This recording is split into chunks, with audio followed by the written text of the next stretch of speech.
আমি এখানে ভর্তি হওয়ার আগে বিভিন্ন প্রতিষ্ঠান সম্পর্কে জেনেছি, ইউটিউবে ফেসবুকে জেনেছি এবং তাদের অনেক ব্যাড রিপোর্টও পেয়েছি যে তারা কোর্স মডিউল দিয়ে রাখে কিন্তু কোর্স ঠিকভাবে সম্পন্ন করে না বা সেখান থেকে ক্যারিয়ার ডেভেলপ হয় না। এই জন্য ডিজিটাল মার্কেটিং কোর্স নিয়ে অনেকের একটা বিরূপ প্রতিক্রিয়া রয়েছে। আমি বলবো অর্ডিনারিটি তারা যেরকম কথা দেয় কথা অনুযায়ী তারা কাজ করে বা আপনাকে একটি আয়ের পথ উন্মোচন করে দেয় আপনার জন্য।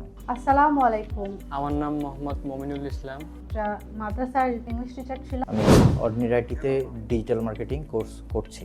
রাজশাহীতে আমি যেহেতু আমার বাসা, কিন্তু এখানে আর কোথাও মনে হয়নি যে এটা কোনো বিশ্বাসযোগ্য প্রতিষ্ঠান। শুধুমাত্র অর্ডিনারি আইটিকেই মনে হয়েছে যেটা নির্ভরযোগ্য হবে, যে ঘরে বসে এটা খুব সহজে ইনকাম করার একটা সুযোগ তারা দিচ্ছিলেন, মানে কোর্সের মাধ্যমে। এই জন্যই আমি এইখানে এসেছিলাম।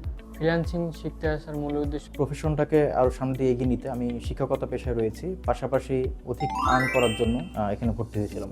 অনেক ভালো মনে হয়। এখানকার মানে পুরোপুরি এনভায়রনমেন্টটা একটা খুবই বন্ধুত্বপূর্ণ এবং খুবই সহযোগীপূর্ণ একটা পরিবেশ আমার কাছে লেগেছে। এনারা সবাই অনেক বেশি হেল্পফুল। আমি অ্যাকাউন্টিংয়ের স্টুডেন্ট ছিলাম। আমার আইটি সেক্টর সম্পর্কে মোটেও ধারণা ছিল না। আমি যেহেতু একটা স্কিল এখান থেকে ডেভেলপ করতে পেরেছি, যারা একেবারেই জানেন না আইটি সেক্টর সম্পর্কে, ফ্রিল্যান্সিং মার্কেটিং সম্পর্কে, তারা এখানে আপনাদের স্কিল প্রপারলি ডেভেলপ করতে পারবেন। অর্ডিনারি আইটিতে আসার আগে আমার তেমন কোনো দক্ষতা ছিল না। এখন আমি বেশ স্কিলড বলতে পারি। আমি আর্টিকেল রাইটিং, ডিজিটাল মার্কেটিংয়ের আদার্স যে শাখাগুলো রয়েছে, graphics design, YouTube marketing, Facebook মার্কেটিংয়ে বেশ দক্ষ এখন। আপনাদের সবাইকে আমার ভিডিও দেখার জন্য অনেক অনেক ধন্যবাদ।